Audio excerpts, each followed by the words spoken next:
And your webinar is live.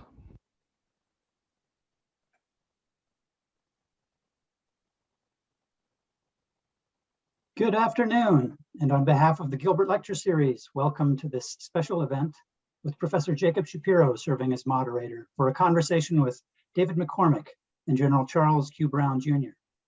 Before the program gets underway, I'd just like to review a couple of points. First, we're anticipating about a half-hour discussion, maybe more, there's lots to talk about, between our speakers, after which we'll take questions from you. For that Q&A, however you're tuning into this live stream, you can get us your questions by typing them in the comments section or Q&A if you're in the Zoom at any time before or during the Q&A period. Actually, the earlier, the better. If you prefer, you can send an email to gilbertlectures@princeton.edu. And thank you in advance for taking the opportunity to pose questions to our special guests. In a moment, I'll turn it over to Professor Shapiro to introduce our special guests and get the conversation going, but first let me introduce him. Professor Shapiro is Professor of Politics and International Affairs in Princeton's School of Public and International Affairs, and is also faculty in our Center for International Security Studies. He directs the Empirical Studies of Conflict Project, which is a multi-university consortium that collects and studies data on politically motivated violence around the world. His research covers conflict, economic development, misinformation, and security policy. He is author of The Terrorist's Dilemma, Managing Violent Covert Organizations, and is co-author of Small Wars, Big Data, The Information Revolution in Modern Conflict. He's conducted field research and policy evaluations in Afghanistan, Colombia, India, and Pakistan, and has been published in a broad range of academic and policy journals. He received his doctorate in political science and master's in economics from Stanford, and his undergraduate degree in political science from the University of Michigan. And he is a veteran of the United States Navy. So thanks, Professor, and thanks to all of our speakers for their service. And Professor, I turn it over to you. Thank you, Thomas. It's a real privilege today to introduce our speakers. First, we're joined by General Charles Brown, Chief of Staff of the United States Air Force. General Brown is the senior-most uniformed Air Force officer and is responsible for the organization, training, and equipping of 689,000 active duty Guard, Reserve, and civilian forces serving in the United States and overseas. As a member of the Joint Chiefs of Staff, the General, and the other service chiefs function as military advisors to the Secretary of Defense, National Security Council, and the President. General Brown was commissioned in 1984 as a distinguished graduate of the ROTC program at Texas Tech. He has served in a variety of positions at the squadron and wing levels, including an assignment to the U.S. Air Force Weapons School as an F-16 Fighting Falcon instructor. He would later serve as Commandant of the Weapons School. Over his career, General Brown has accumulated 2,900 flying hours, including 130 combat hours. Just a few notable staff tours include serving as aide-de-camp to the Chief of Staff of the Air Force, serving as Director of the Secretary of the Air Force and Chief of Staff's Executive Action Group, and as Deputy Commander, U.S. Central Command. He's also served as National Defense Fellow at the Institute for Defense Analysis, and prior to his current role, General Brown was Commander of the Pacific Air Force and the Air Component Commander for the U.S. Indo-Pacific Command. Speaking with General Brown today is David McCormick, class of 94 and 96. David McCormick is CEO of Bridgewater Associates, the world's largest asset management company. David joined Bridgewater in 2009 and previously served as the firm's president before becoming co-CEO in 2017 and CEO last year. Before joining Bridgewater, David served as Treasury in the U.S. Treasury as Undersecretary for International Affairs in the George W. Bush administration during the global financial crisis. Prior to that, he served in senior posts on the National Security Council and in the Department of Commerce. From 1999 to 2005, David was a technology entrepreneur, serving as CEO and then president of two publicly traded software companies, Free Markets Inc. and Ariba Inc. Earlier in his career, David was a consultant at McKinsey & Company. He's a graduate of the United States Military Academy at West Point and has an MPA and PhD from Princeton School of Public and International Affairs. He is a former Army officer and a veteran of the first Gulf War. David serves as a trustee on several boards, including the USO, the Hospital for Special Surgery, and also serves as the chairman of the Atlantic Council's Advisory Board. So today for our conversation, I'd like to discuss three topics on which you've both expressed views in public forums: the technological competition, especially with China, cultivating the human capital needed in that competition, and the value of recommitting to multilateralism for American security. David, you've written about national security importance of cyber, AI, 5G, quantum, and the competition between US and China. And General Brown, you've similarly observed that China's investments in technological development and military capability, expressing an urgent need to accelerate the development of our own capabilities. And perhaps a good place to start is this. 18 months ago, General John Allen was here in this lecture series, and he expressed his worry about the possibility of the bifurcation of the internet and of philosophies of society and technology, with China establishing a viable alternative to the West, and then nations being forced to choose between these two models. Based on what you've seen over the intervening period, do you share his concern, or is there something else that we should be worried about at the moment? And perhaps we can start with you, General Brown. Well, thanks, Dr. Shapiro, and David, I appreciate the opportunity to be on with you today. I don't know if I have the same concern. What I do worry about to an extent is our ability to stay advancing our capabilities in the tech sector as we move forward, and not just as a nation, but also look inside of the Department of Defense, and particularly the Department of the Air Force. The Air Force is a very technical service, and because of that, we want to be on the leading edge of that capability. And what I see today now is that leading edge is not necessarily inside of the department. We see it out more so in the tech sector, and it's really how we collaborate together with internal to the United States and with our key allies and partners to be able to advance our capabilities. So that's why I worry is that we won't be moving fast enough to be able to work together and be collaborative at the same rate when you have an authoritative government that actually can drive things in a location. Our free market economy, there's good things about it, but we got to be able to work together to move forward.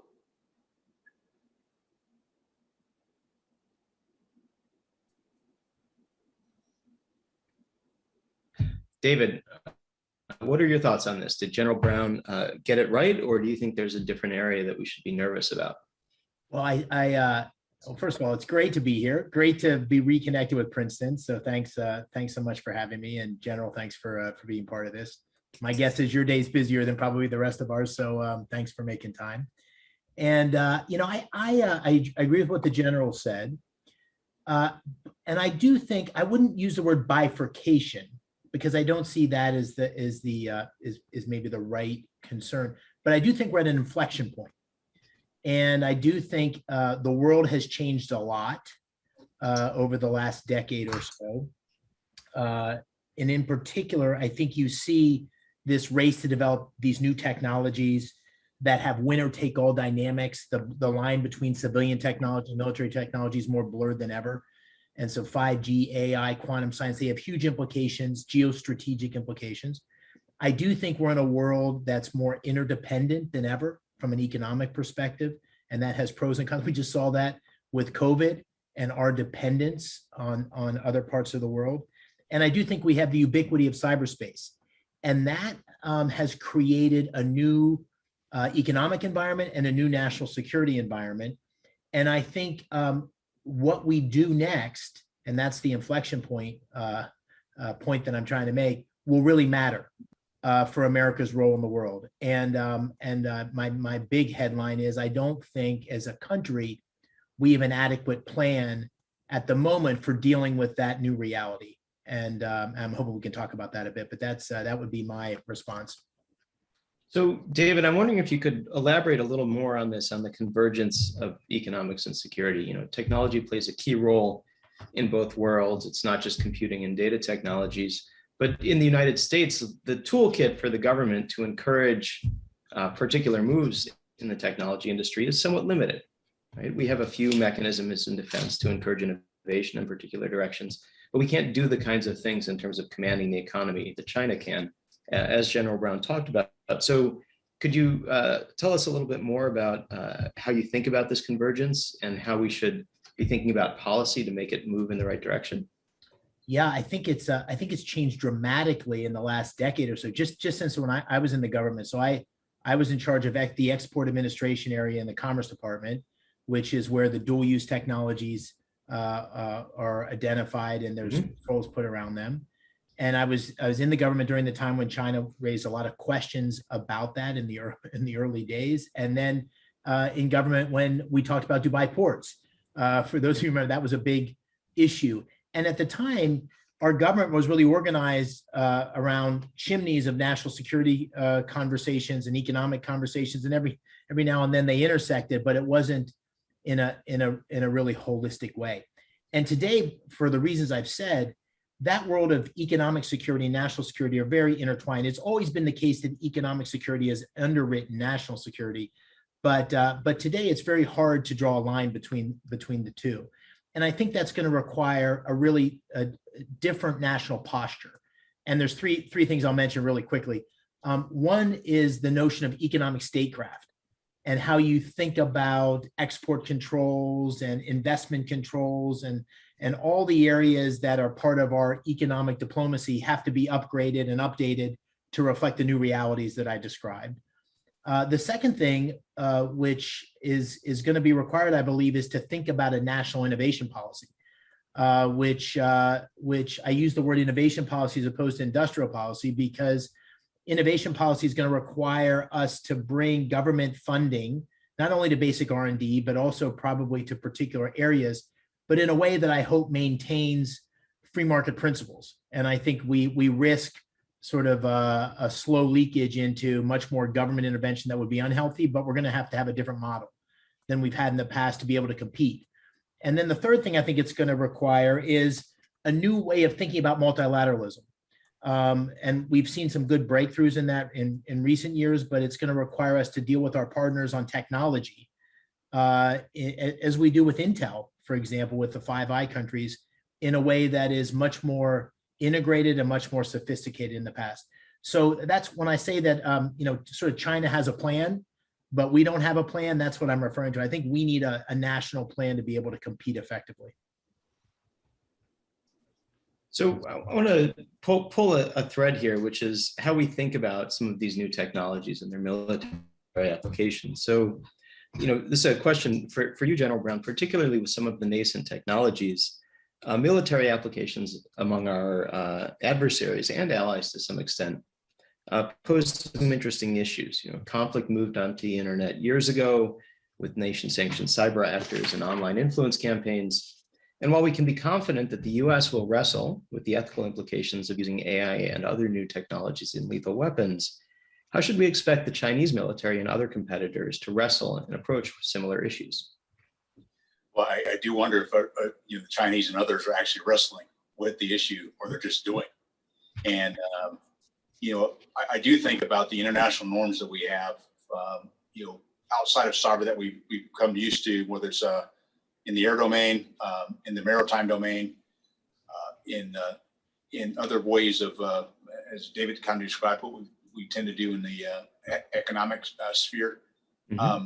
When you start looking at artificial intelligence, what I don't think we should do is spend a lot. We got to think about the ethical aspect, but we need to shape those norms well before we get there.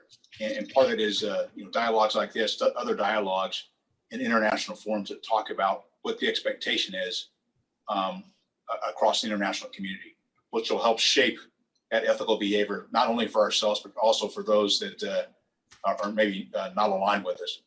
And we're having that conversation about cyber. We're also having, as a Space Force stands up, and General Raymond is a good friend of mine, the Chief of Space Operations. We're having the same conversation where you look at space where you thought it was a benign domain, not as much. And if you don't establish those norms early in the process, or the ethical limits, at least, or say something if there's things that aren't quite going right. We just can't observe and then hope folks are going to act better. We actually got to speak up when we see those that are going outside what we think would be the norm, that'll help them define the norm as we go forward. And I think that's important to us, that we got to really think about what we would define as a norm and maybe be a little bit more vocal about that rein in those that may not have the same perspective that we have.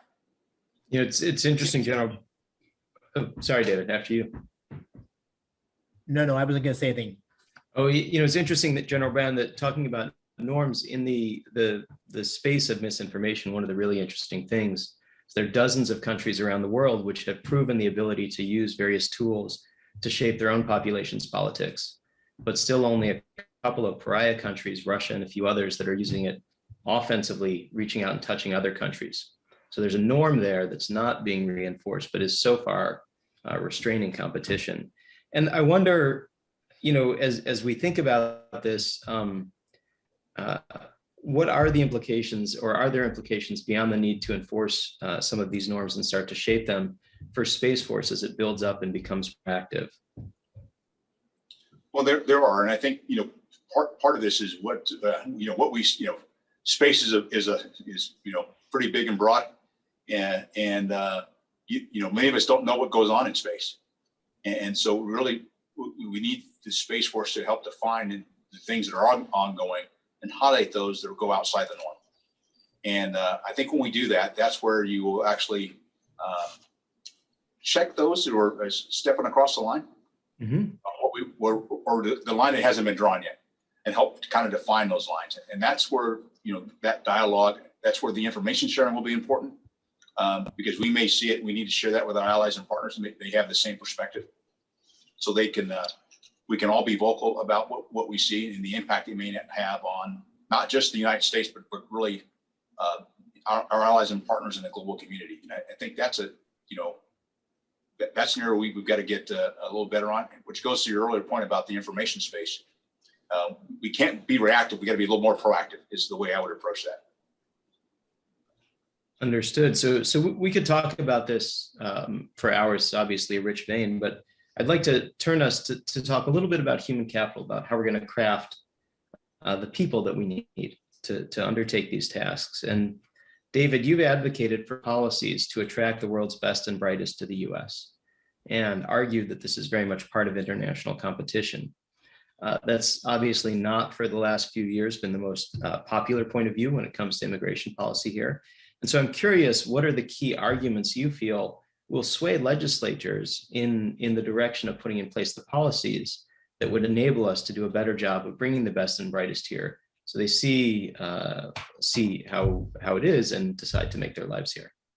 Yeah, well, I'm sure the general would agree, and I certainly feel this on a much smaller scale at Bridgewater. But technology advantage aside for a second, it's really about getting the right quality of people and talent and leadership in an organization to make it successful.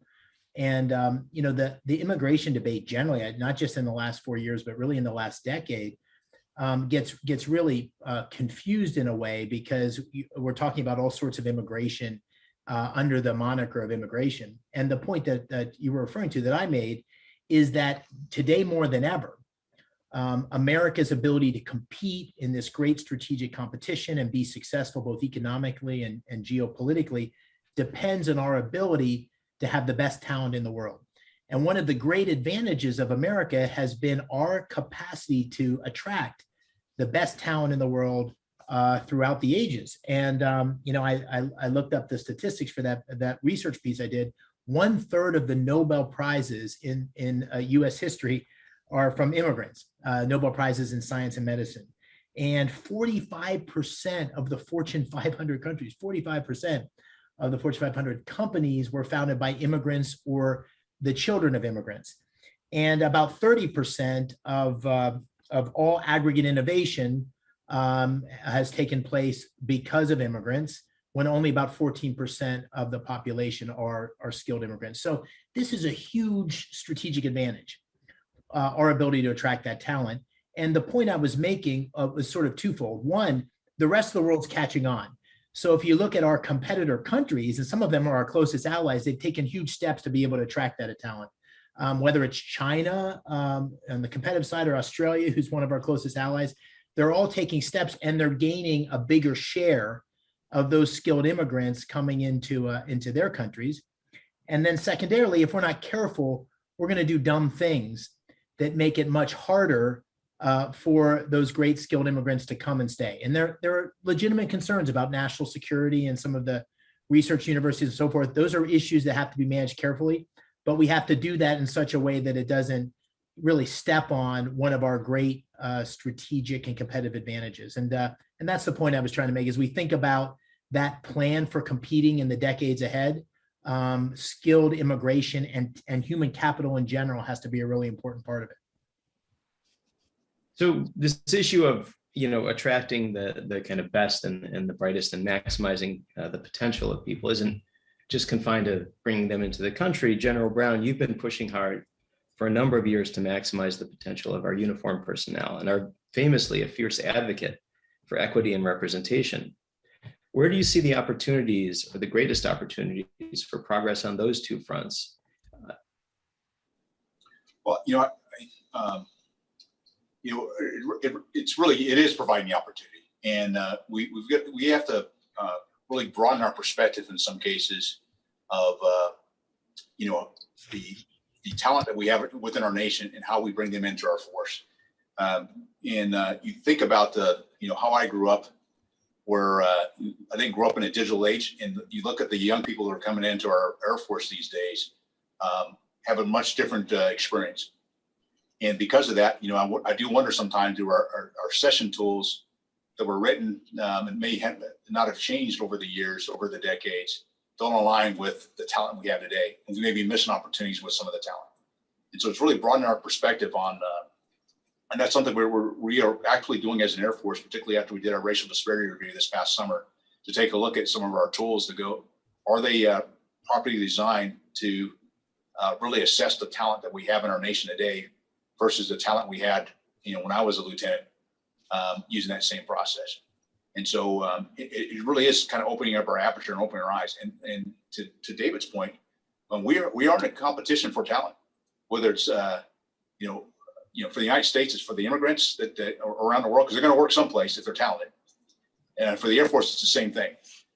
If we have talent here within the and they're qualified to serve, we want to have that opportunity to make the Air Force an attractive place for those young people that want to come in and serve and be part of our Air Force, whether it's full-time active duty, part of our total force is a part-time, or as a civilian. We value all that talent, and we just got to provide those opportunities. And part of that is us reaching out to different institutions so they are aware of what the opportunities are and give us a good consideration that they might consider the Air Force as a potential future employer. So this is I think a good time to segue to our final topic, which is the return to multilateralism, because immigration, openness, equity, civil rights, human rights, these are all key to perceptions of America in the world. And to the extent that we are welcoming and address some of these equity and representation issues at home, that is an advantage to us potentially strategically. And over the past few years, America has turned away from some of its agreements, long-term partnerships, and allies at the same time as we've had a national reckoning on racism and the enormous stress that our last election placed on democratic institutions. So all of these things together have eroded our standing in a number of areas. And I believe you both share the view that multilateral partnerships are vital for trade and economic prosperity, for security and stability, to address global issues from health, climate, energy, security. And so I'm curious for both of you, as we think about how that reputation plays a role in our ability to win the competition for talent, as it plays a role in our ability to form partnerships, how critical is our moral leadership to the strength of the international partnerships that we can form? Perhaps we could start with you on this point, General Brown. Well, I think it's really important. And one of the areas that, and I've served most of my time as a general officer at overseas locations, and it's interesting as I engage with my military partners from different nations. No matter what goes on in the United States, we still have a good relationship, military to military, and that's the one thing that I see can hold together where we may have difference of opinion economically or diplomatically. The ability for the militaries to continue to work together, and so that maintains the relationship even when there's been a rocky road, because we're not always going to agree. And I think it's important, though, that we actually have good conversation with our allies and partners in areas because there are many areas we do agree, and how we work together and how we work past those differences. And that's the one part about the military. I think we can work. We have a lot of similarities we're trying to work towards. And but I've gotten some feedback sometimes. I understand your nation's doing X, Y, or Z, and I understand your nation's doing X, Y, or Z to my counterpart.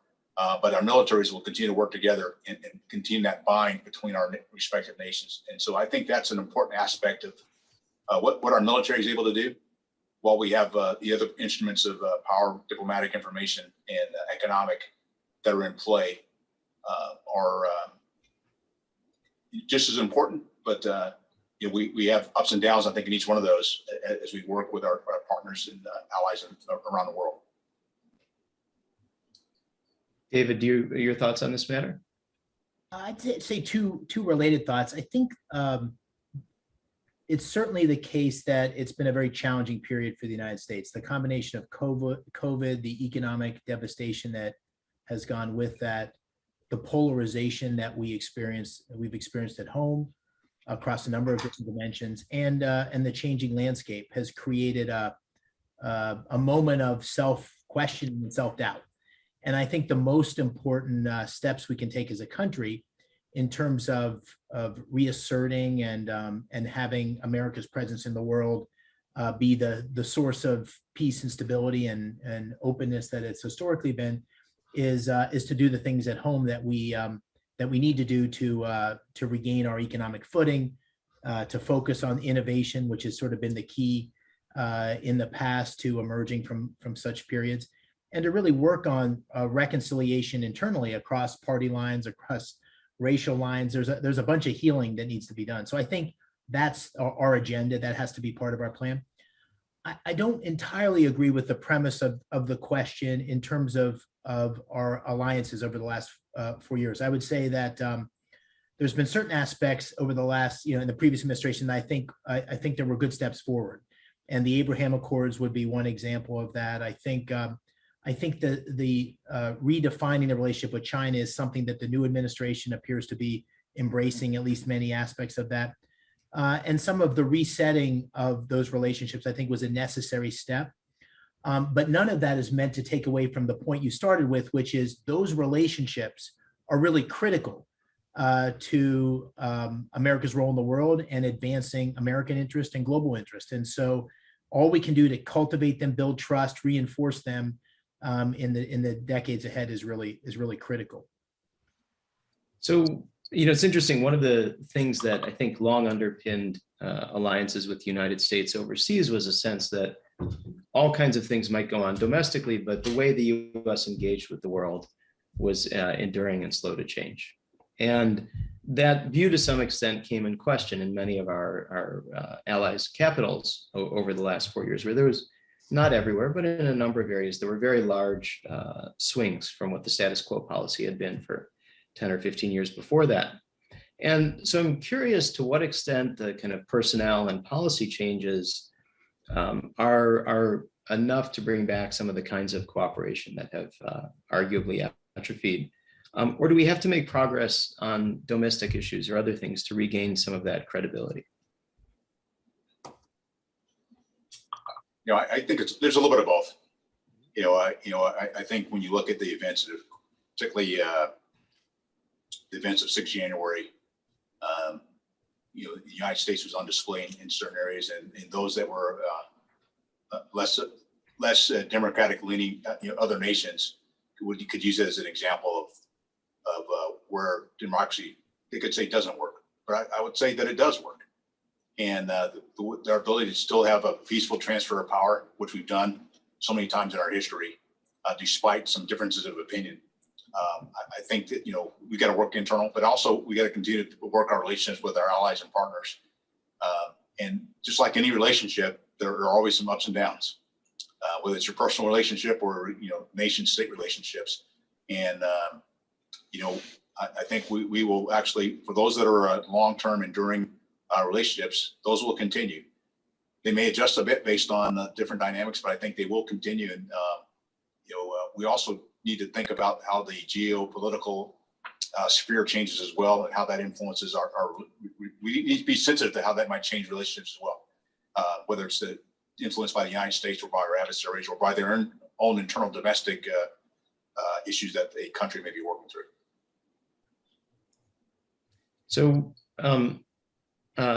General Brown, I want to follow up on this a little bit and ask you quickly about what it's meant to represent the values of the United States for our forces around the world in the last decade or so. It's been a turbulent time. The U.S. has been engaged in some popular things and some unpopular things overseas. And you talked before about the importance of the relationships that are forged by our forces as they're deployed. From your perspective, what's that experience been? And what are some of the things that it's really meant to them to represent American values overseas in such times? For me, it's been personally rewarding. Partly because as a senior officer of the United States Air Force, when I go out, I get a chance to represent the United States. And I take that responsibility very seriously because of the oath I took, because of the core values of the United States Air Force and my own personal values. And it's the relationships I've been able to build with a number of senior officers from around the world that, to the point where, some of them, I'm on WhatsApp with some of them so we can actually stay in contact just for little things. And we're all people. We just come from different countries, may have a little different perspective, but it's that aspect, but also being willing to listen. And one of the things, we have probably we have the world's best Air Force, okay, hands down. But at the same time, I'm also willing to listen to smaller air forces that are maybe less capable because we can learn something from these smaller air forces. And I think that's the one thing I've learned is not only, do we talk, but we also need to listen and listen to our partners because they will highlight some things and maybe highlight some blind spots we have going forward. I think having that trust will give that dialogue that goes back and forth between senior leaders, whether it's uniform, civilian, or in our diplomatic corps. And so I really find value in the opportunity to go out and represent the United States, but also learn about the other countries and how we can work together more closely. Thank you. And so finally for you both, and hopefully to end on a high note here, I'd like to ask what makes you optimistic about the future? David, perhaps we can start with you on this one. Well, I think the thing that makes me most optimistic is our history. And if you look at American history, there's been many periods of challenge before where our leadership at home or our domestic tranquility at home was in question, and our leadership in the world was in question. And each and every time, whether it was the arsenal of democracy in World War II, or the space program, or the creation of Silicon Valley, or the victory in the Cold War, our country has risen to that challenge. And so I'm incredibly optimistic that our ability to confront our challenges domestically and also challenges abroad will be met with innovation and courage, and that will make great progress. And Ronald Reagan had this great line when he gave a speech following the explosion of the Challenger spacecraft, which is, the future doesn't belong to the faint-hearted, it belongs to the brave. And I think that's been the history of the United States, that we've sort of stepped into that adversity and emerged from it, a better country. And that's what I think, that's what I'm hopeful for, and that's what I'm optimistic about. Dr. Shapiro, I think, what I would approach that is what makes me optimistic is the airmen I get to see when I go out and travel that are not here in the Pentagon. Those young airmen that have come in over the course, really over the course of the past 20 years where we've been in conflict, or those that actually I've had a chance to meet that came in during COVID and are willing to serve our nation, and just to see their enthusiasm and as if they can come in and they're gonna come in and rock the world. I mean, that's their mindset when they come in, and that keeps me optimistic. But I don't want to crush their optimism by slowing them down. And that to me is so important, to keep them motivated and allow them the opportunity to excel because they have a lot of talent. And that to me is impressive. And I think we got to continue to bring that talent in, not only to our Air Force, but really across our nation, and how we enable those great young people to do the things that they do. And us older folks can get out of the way and let them rock the world. Roger that. On that note, I'd like to turn it over to the audience for questions. So Tom, I believe you will be providing the questions. Great. Yes. Thanks to all gentlemen. Fantastic conversation so far. I think I'll start with this first question that picks up on the last topic of multilateralism. And I'll just read this to you. Please, everybody, feel free to chime in. Here it is. The pandemic effects on global supply chains appears to have caused many nations to reassess their dependence on others and plan to at least be capable of greater self-reliance. Will that push have any effect on the nature of alliances or create any resistance among lawmakers to multilateral partnerships? Or can we do both? Jake, do you want to start with that? Sure. I mean, I think from my perspective, there are a lot of reasons to think that the events of the last few years will cause a rethinking of the supply chain. How exactly that plays out is hard to know, because it really depends fundamentally on whether people think this was in fact a once in human history event where you have a coordinated economic shock across the entire world like this, or if people view this as one of a series of events that have revealed the critical interdependencies. And I think this has a lot of implications for how the US military and US government broadly handles its supply chain. But I'd invite David to say a few words here, because he was in the hot seat in one of the most recent globally coordinated economic shocks. And at the time, I can recall people saying, oh my God, we're learning about these interdependencies. They're really scary. We need to tamp down on it. And where we are now is even more interdependent with shorter supply chains and less slack in the system than before. Yeah, well, it's an interesting moment. I think we'll see both. And by that, I mean, I think we'll see repatriation of certain supply chains. We're already seeing that, or diversification of those supply chains, so you're not overly dependent on a single country. And I think that is happening across industry already. But I also think this moment is creating, and the changes I described earlier in terms of technology and others, are creating opportunities for really deepening and much more integrated alliances. And right at the end of the last administration, they came out with something called the Clean Network. I think that the current administration will grab that concept where you have a group of allies, whether it's around data and data standards, or whether it's around technology, or whether it's around R&D, but a group of partners, hopefully a group that we can grow over time, which will be much deeper in certain respects than our current alliances, because we're much more dependent on one another than we have been in the past. And so I suspect that there's an opportunity here to really redefine some of those multilateral relationships in a way that become much more integrated and much more powerful, even as we repatriate and probably have more bifurcation in certain economic relationships with others. And General Brown, could I ask you on this point to maybe say a few words about how the Air Force is thinking about supply chain risk, because it seems kind of an obvious follow-on to this question. Yeah, so as we went into the pandemic, naturally we really looked hard at the defense industrial base to be able to maintain our supply chain, to support our logistics, to continue operations around the world. And I think as we've gone through this, we've learned some things. The challenge we run into is you do want to have a level of diversity, so that we're not tied into one provider of capability, and then because you'll see some companies that either had to adjust or go out of business, and it may be a single source supplier.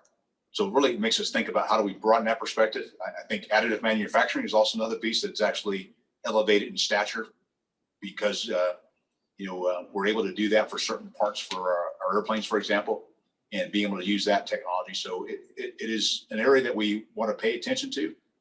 And the other thing the last thing I would say on this is we've gone to a point of efficiency at the expense of effectiveness. And so there's a balance there when you get in a shock system like this with COVID. Where if you've gotten too efficient, then you won't be effective because you cut all the slack out of the system and you don't have any flex. And that's something that we've kind of taken a hard look at ourselves of how do we look at that going into this, and particularly, we don't want to get into a conflict, but if we get into a conflict, this is the kind of thing that we'd be looking for is, having the slack to be effective and getting past some of the efficiency that we've probably built into the system over the years. Excellent. Thomas, I think we're ready for the next question. Great. I think this is somewhat connected. It's a question about whether there are military lessons learned from the Suez Canal blockage. Well, it kind of goes into the last, as you said, kind of from my perspective, a little bit of the last question, because we are just like the rest of the global community. We're as in a military, we're relying on different means to get logistics to our different locations. And when you have one of the major choke points there in the Middle East get blocked, that was probably not the way we figured it would get blocked at some point. But if you get to a conflict or anything else, that creates additional challenges, increases our what we call our lines of communication to move resources around the world. And so that's why, again, you got to have alternative means of being able to do to move capability. And so we can do land, air, and sea. Sea is probably the least expensive. Air is the most expensive.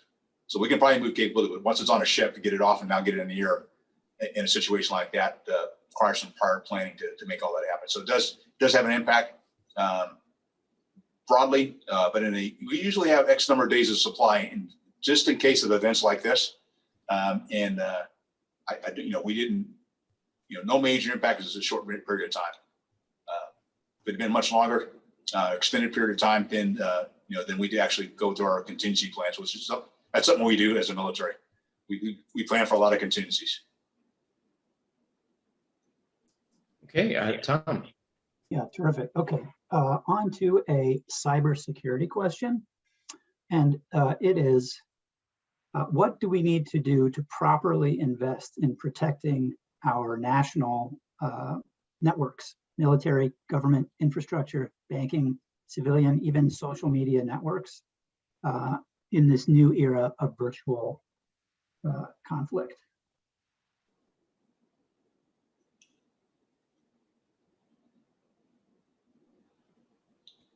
And maybe I'll just take a quick crack at some quick observations on that. I mean, the general will know much better than I do, because a good bit of our cybersecurity capability is not something that's commonly known and understood. So I have a lot of confidence that there's enormous resources and incredibly capable leaders very focused on this issue, both from a defensive perspective, but also from an offensive perspective. The one thing I do have a bit of a window into is the lack of holistic coordination and national response between the private sector and the public sector. And that's an area where I think a number of people that know this issue well have highlighted the possibility of more collaboration. And of course, the risk of that is that you have sensitivities and IP that get shared and so forth. So it has to be handled quite well. But I think that's a real area of opportunity. And then I think the second observation I'd make, and this really applies to the overall intersection of national security and economic security, but cyber is an important part of it, is our government, at least until very recently, and I don't even think the recent changes really accommodated, hasn't been really organized in the National Security Council, in the way that the different forums come together to actually deal with the intersection of national security and economic security in a holistic, integrated way. And if you look at the way the NSC or the National Economic Council are organized, it's pretty much the way they were organized 15 years ago when I was in the government and in the decade that preceded that. And I think we really need to step back and ask the question of what's the right group of people to have around the table to deal with such issues? Do we have the right people doing that in general? And are our forums for policymaking organized in such a way to have the right inputs to make quality decisions in a very agile way? And my instinct is there's a lot of work to be done on that. Yeah, David, I think you make a really good point of the aspect of some of our forms and how they may or may not include cybersecurity into the whole contract. So we're so reliant on cyber to do everything we do these days that we just take it for granted that it's so broad it won't, you won't get attacked until you do, and or have a virus or whatever, fill in whatever the case may be. And so one of the things we think about is how do we bake this in from the very beginning? Not only what we do here inside the Department of Defense, but it's also with our defense industry partners, all the way down to their lowest supplier, who could be the backdoor in, into the jewels of what we're trying to do to protect for the nation. And so it's really the thought process of how do we bake this into just about everything we do. And really, most of our cyber, I wouldn't say most, but a good number of our cyber intrusions are based on just good cyber hygiene, where somebody gets sloppy and then opens a door with a weak password, a phishing attack or something like that. And that's something we all really got to make sure we're paying attention to, no matter what part of the private or public sector we're working in. So just to add to this, when we think about the information environment that we live in now, which has, as we saw on January 6th, can have really profound effects on our political stability and our image in the world, we're missing a set of institutions. Right now we have these huge commons that span the globe, which sit on private property, and the companies which govern those commons, they don't have the institutions to help them make smart evidence-based policy that governments have. They don't have the equivalence of inspectors general. They don't have the equivalence of the FFRDCs and UARCs and national labs that the defense community relies on so heavily for independent analytics. And so they're at a real disadvantage compared to what we think of as governments managing those commons. And I think we see the results around us every day. Okay, Tom, next question. Great. So I have one more technology related question. And this one is about cryptocurrencies. It says that new technologies, when they're broadly deployed, often surprise people. Policies follow sometimes slowly or too late. What are your thoughts? And I suspect maybe David, this is mostly for you, on cryptocurrencies and security concerns.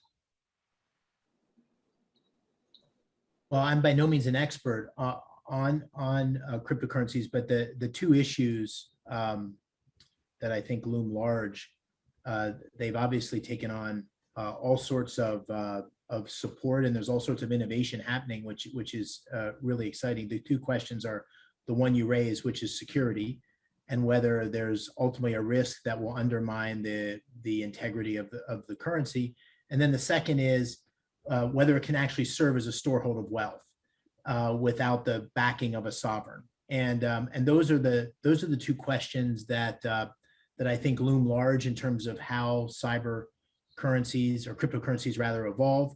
And listen, if you'd have asked me 2 years ago whether we would have seen the evolution we've seen, I would have said no. So I think this is an area where one has to have a lot of humility. I read earlier this week about some of the changes that China was making in terms of supporting a cryptocurrency. So I think it's an area that will need lots of policy analysis, lots of good government regulatory thinking ultimately. But right now we're in the wild frontier, and you're seeing the best of innovation and capital following innovation, and it's both exciting but also has a lot of uncertainty and volatility associated with it.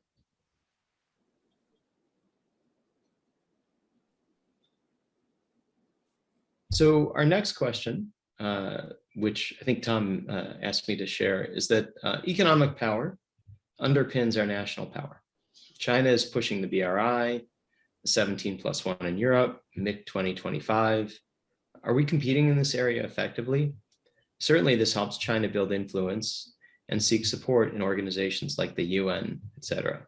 And so I think the question is really, are we competing effectively with that? And I would add, if not, what other things would you like to see us do? Perhaps we can start with you on this one, David. It looks like this is something you've thought about. Yeah, well, I think I absolutely agree with the economic security underwrites national security. I think it really does start at home. It starts at home with our own strength of our economy, the strength of our policies, the strength of our democracy. And I hear people talk in the wake of COVID and all the devastation, you hear people talk about when are things going to return to normal. And I don't, normal wasn't so great. Normal had at least two big gaps that I hope will be addressed and I think are material to this question.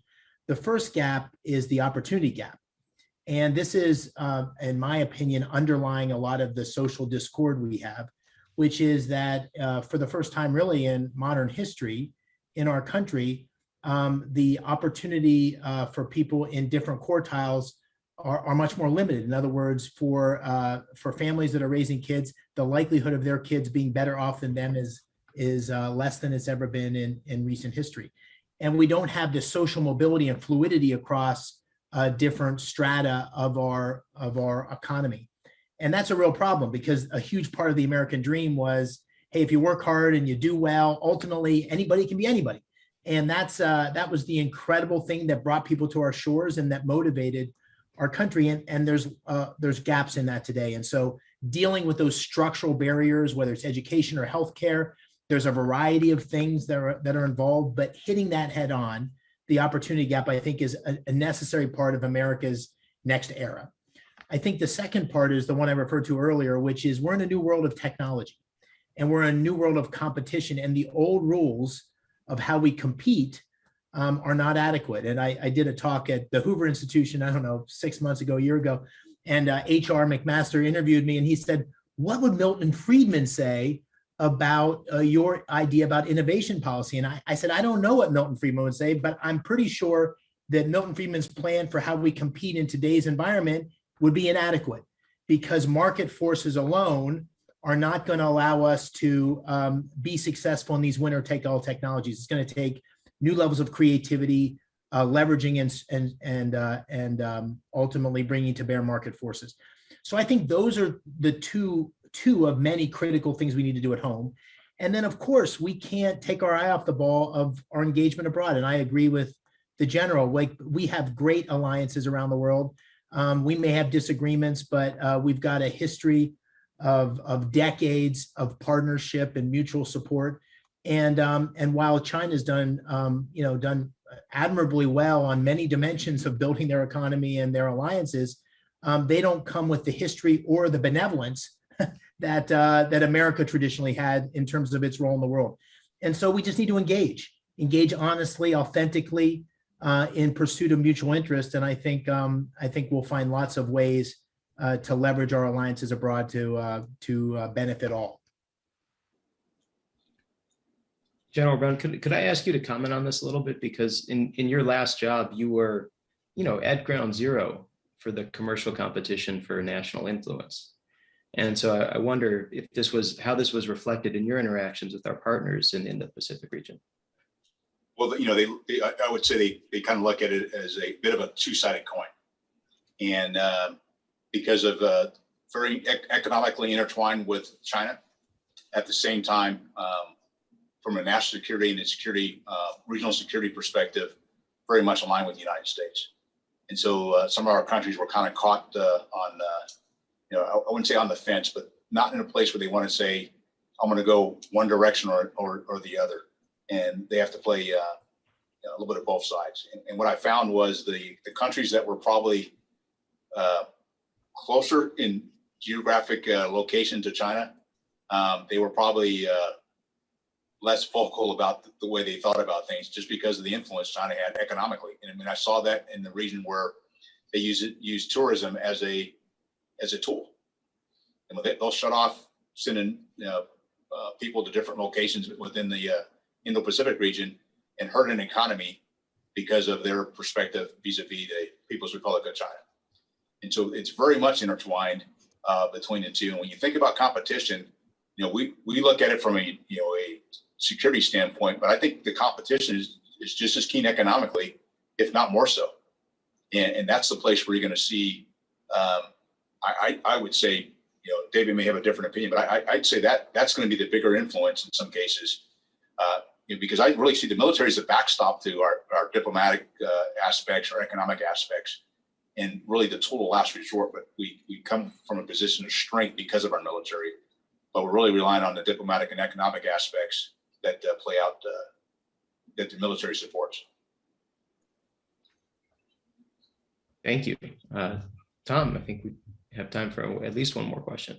Yep. I think I've got two questions that are related to climate change. And they may take us to the end. The first asks for a security perspective. And I think General Reilly is directed to you. And it asks if you could speak about climate change from the Armed Forces Air Force perspective, whether from the point of view of what the Air Force observes given its global perspective, or from the point of view of where you are most worried about climate-driven threats to security or stability. Yeah, so I think I probably have a few examples for you where you look at how things have transpired over the course of the past several years with some of the major climate-related events that have occurred. I'd use Hurricane Michael that impacted the Gulf Coast, in the Panhandle of Florida. The most recent winter storm Uri impacted a number of our bases in Texas and in Oklahoma, in certain other areas. And so it's how do we have actually the resilience to handle the changes in the climate? And then the other part that I found in my time in the Indo-Pacific, just a number of typhoons that I saw out in that area, and the impact it has in really us being able to we typhoon evac or hurrivac aircraft to get out of the way of a storm and still maintain operational tempo to execute the mission. And so you got to take that into consideration as you're doing this. So where do you go so you can continue to operate, and not be impacted by the storm, or minimize your impact from the storm, or whatever the case may be. And then the last thing I would share with you is that the discussion we had with some of the smaller island nations, not so much as we're working with our more larger partners, the concern with the rising level of our oceans and the impact it may have on certain locations that if it continues at a certain pace, they may not exist in the future. And then the last is in the Arctic, and the melting ice in the Arctic opens up additional sea lanes, and how that impacts either economically or from a national security standpoint as well. So a lot of dialogue and conversation on it, and really how we're going to be more resilient as a military service, just like the rest of the nation, the rest of the world, associated with the changes in the climate.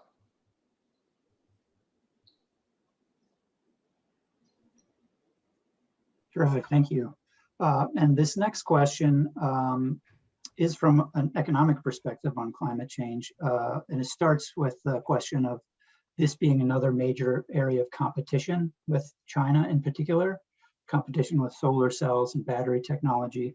But then a second part of the question, and this seems like a request for an opinion about whether increasing commitments to transition into renewables or low carbon alternatives taken by industry independently is a sign of growing agreement with climate science, or is it driven entirely by improving costs and the growth and opportunity offered by new technologies and new markets?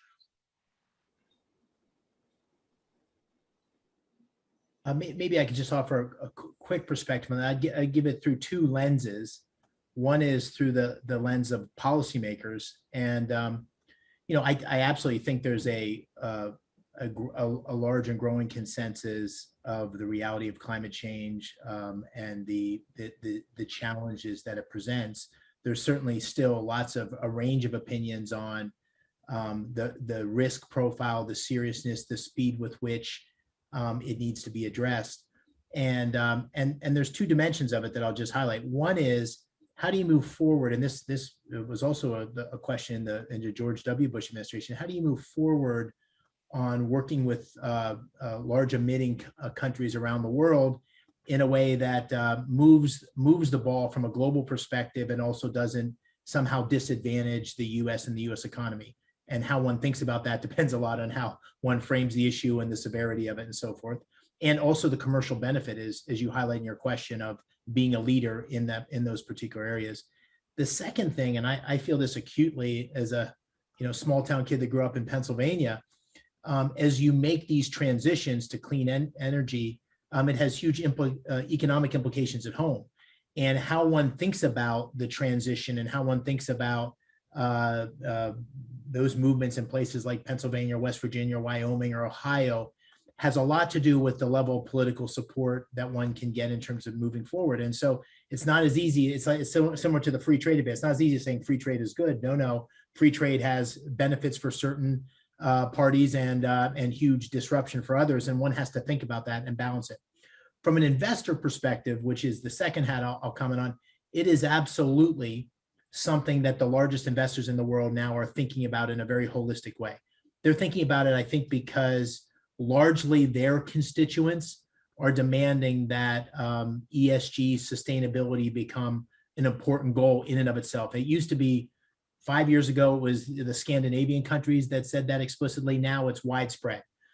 Everything from public pension plans to global investors to sovereign wealth funds.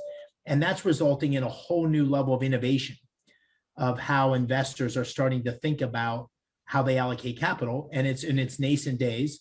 But I think that'll have real implications because ultimately the capital will flow to those investments which are viewed as more sustainable. And ultimately that'll result hopefully in more innovation and so forth. I don't think that's something you're going to see dramatic changes in overnight, but I think it's a major trend that that'll continue.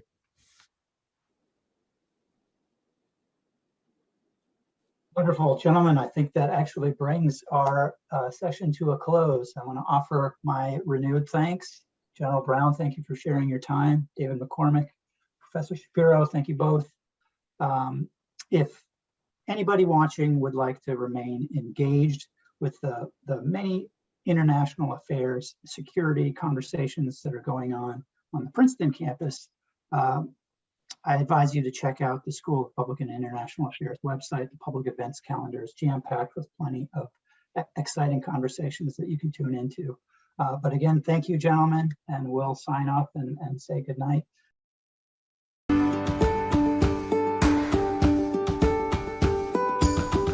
My name is Sabrina King, and I've been working at Princeton for 15 years. I am a 2001 graduate of Princeton. Every year that I spend at Princeton, you realize the depth of how much goes into running the university and making the student and the student athlete experience really great. I mean, on my day-to-day, really all I'm doing is trying to make